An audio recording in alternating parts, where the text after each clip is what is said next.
Welcome back to the 18th video about my dual electronic engine control lever IP68 project.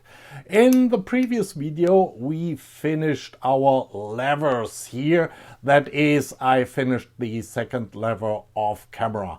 And yeah, I might have polished both a little bit with steel wool just to make them look a little bit more nice.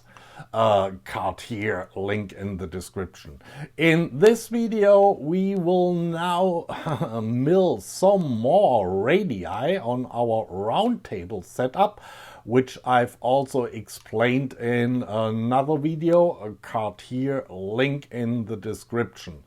And we will work on the side pieces and the large centerpiece. We will see how far I get.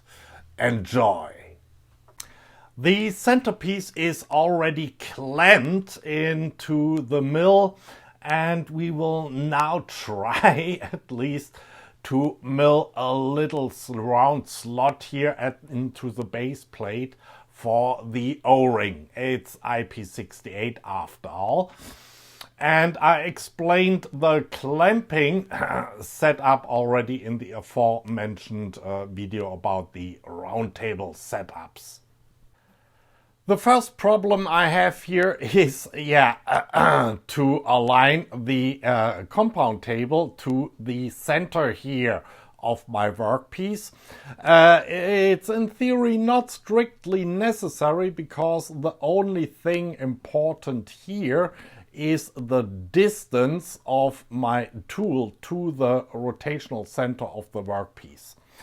Okay, so first I align the whole thing here on the x-axis, using here just the center drill, the tip of the center drill to run down on the y-axis this center line here.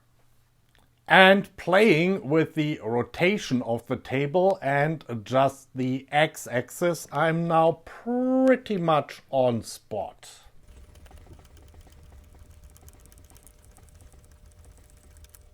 And now, just using the y-axis, we are looking from the other side of the machine, I aligned the tool, a 4mm end mill, for the groove to my markings I made here all around. And I just used the y-axis now. Well, it's not perfect because there's some eccentricity in that setup, but here we are almost spot on that side, maybe a wee bit on the outside. And if we turn that 180 degrees around, you see here we are maybe a little bit on the inside, so yeah, eccentricity, but the radius should be okay. Now looking at the other axis here, I'm visibly the width of my marking on the outside, but if we look 180 degrees on the other side, you see I'm here a little bit on the inside. So our radius for the groove should be okay, but we are a little bit off center. But Now I locked the y-axis on the compound table as well, and now I will proceed going down here manually and turning manually until I'm scratching.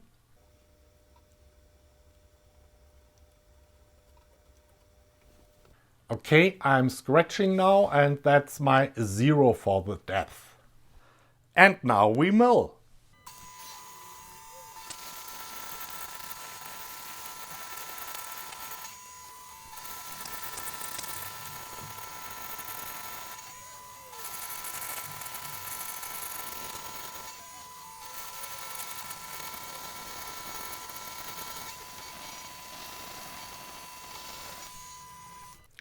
I advanced each path 0.5 millimeters in depth 4 times to a total depth of 2 millimeters, and I did the last path twice without advancing the depth, just so I get a clean cut, and afterwards I cleaned the edges a little bit with a knife, and now we have a nice O-ring groove.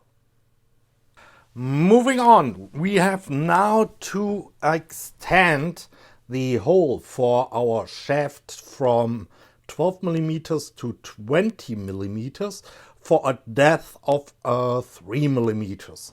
And yeah, the clamping setup, I already explained that also in the video before the last. Again, I played with the rotation of the table and the x-axis until I could move with the y-axis on a center line here through the hole. Again, I played with the x-axis of our compound table and the rotation of the round table until I could use the y-axis of the compound table to move that center drill here along a center line. I touched the tool off manually here and then went over the hole and 3 millimeters down. And now we have to go 3 millimeters out. 20 millimeters minus 12 is, 8 millimeters. So half of that, 4 millimeters out. Thank you for reminding me.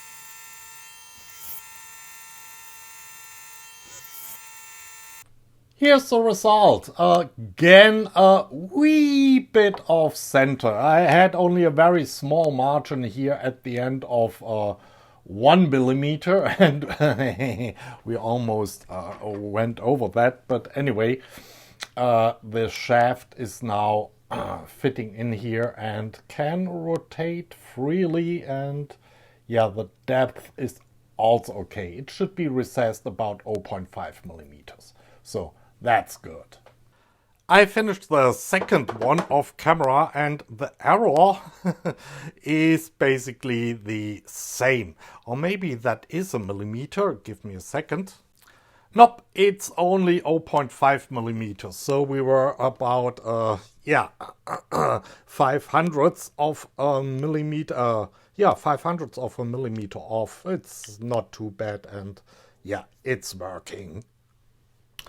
It's time now to to mill the big radii here on our side pieces and the centerpiece. But so I don't have to mill off too much material, I will make 45-degree cuts here. And I will probably be able to make the full cuts here on the table saw. And at least to start the 2 cuts here around on the centerpiece. However, we will have to finish the cuts on the centerpiece manually.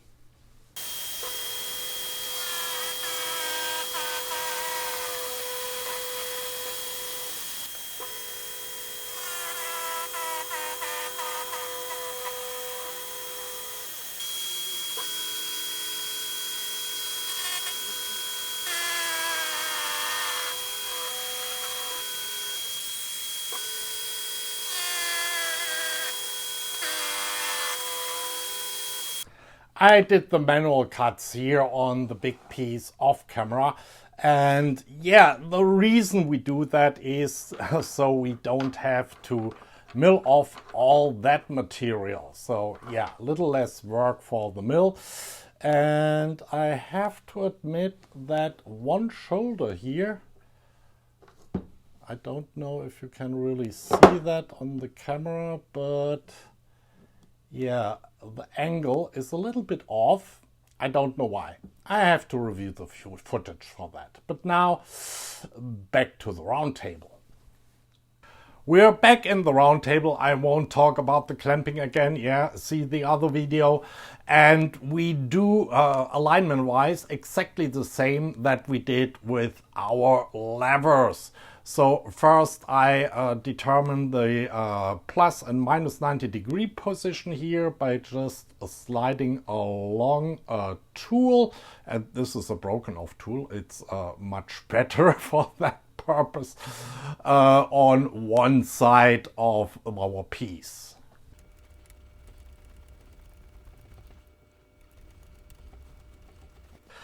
Well, slight change of plan. Centering the tool on the rotational axis of the table was obviously, because of all the clamping, not possible. Instead, I just centered the y-axis of my compound table using that awkward setup here with a large caliper and a small caliper. And now I will lock the y-axis. Okay, we are back to the usual. I will advance my x-axis of the compound table until I touch here my face. And that's my 0 position on the x-axis, respectively my radius I will cut.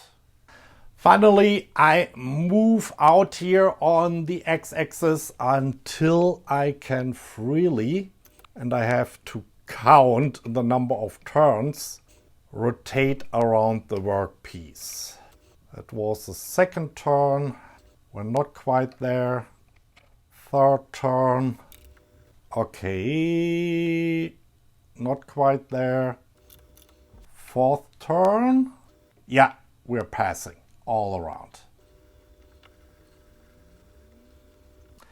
And with the correct tool in place, we can start milling.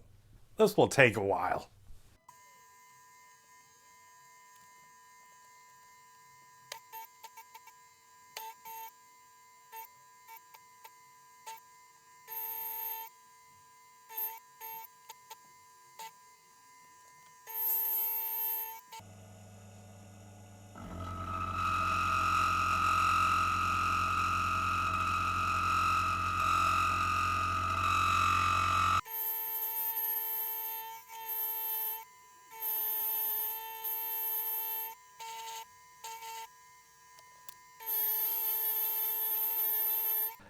And yes, in between I clean up a little bit.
It took quite a while, but here's the result. And it's a radius, all right. The surface finish, and I cleaned up the edges with a knife, is also not too shabby. So yeah, I'm I'm surprised that it turned out so well.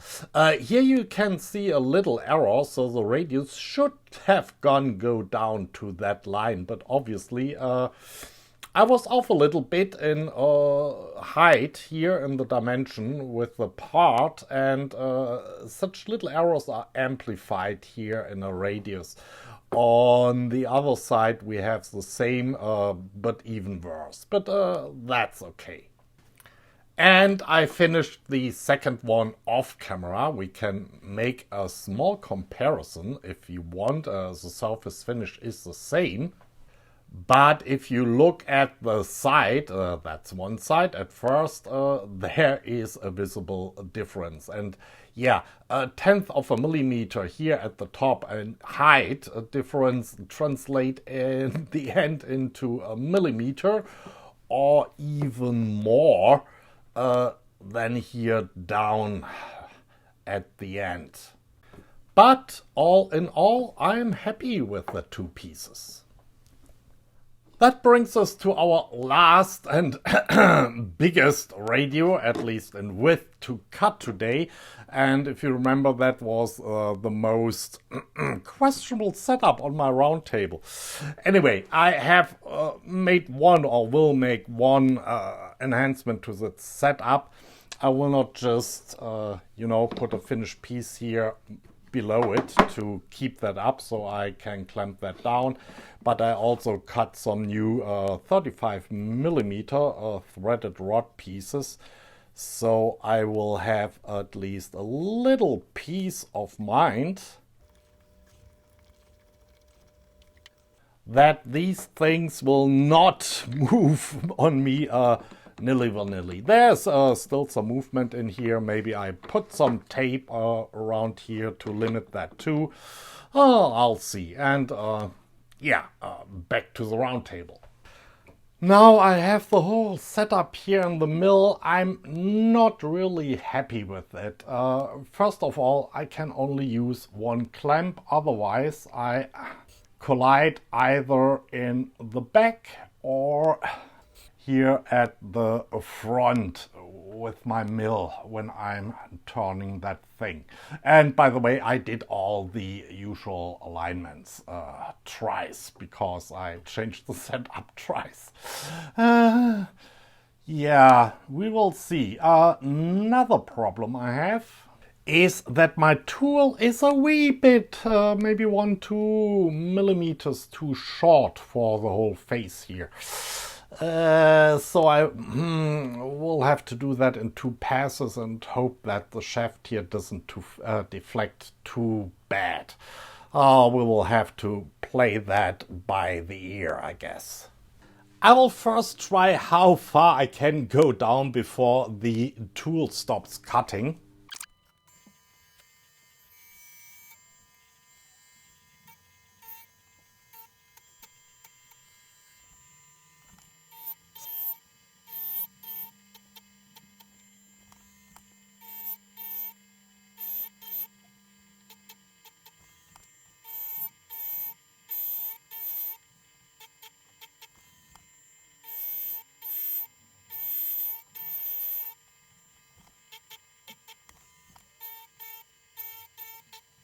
I advanced on the compound table 0.25 millimeters on each path, and here on my Z-axis 0.5 millimeters, and I still get a cut at the top and a cut at the bottom. So yeah, I can't believe my luck because I don't have to go that far down. We can, if I look at that, yeah, we can retract that 0.5 millimeter, and then we lock the Z-axis, out of screen, and yeah, should work. We will see. More time lapse to follow.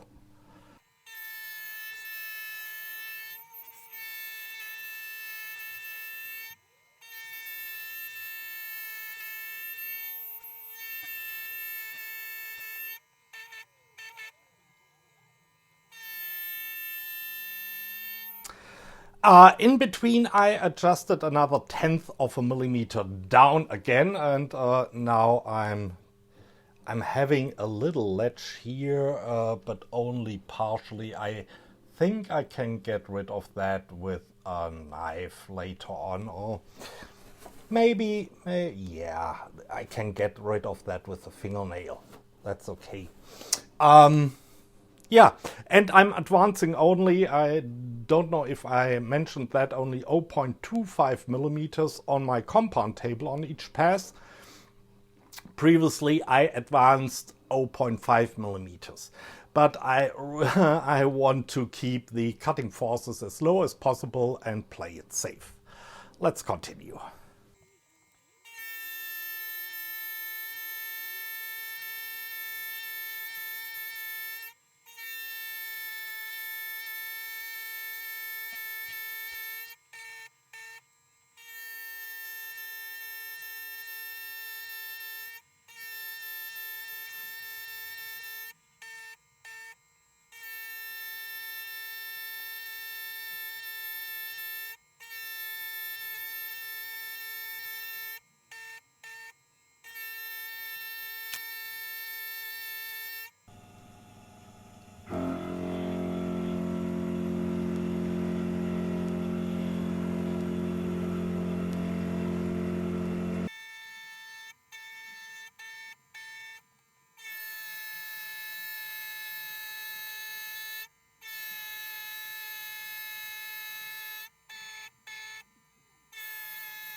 I just wanted to show you in between what a glorious mess that is. And yeah, that stuff here is really nasty.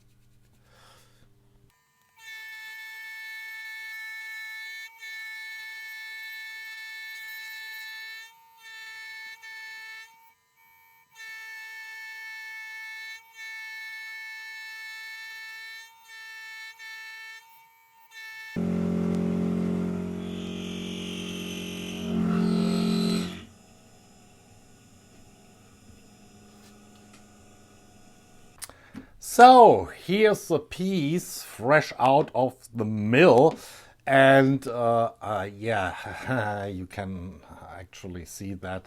That was totally me messing up in the last second when I tried to move it out with the compound table. I moved it in. Yeah, things happened.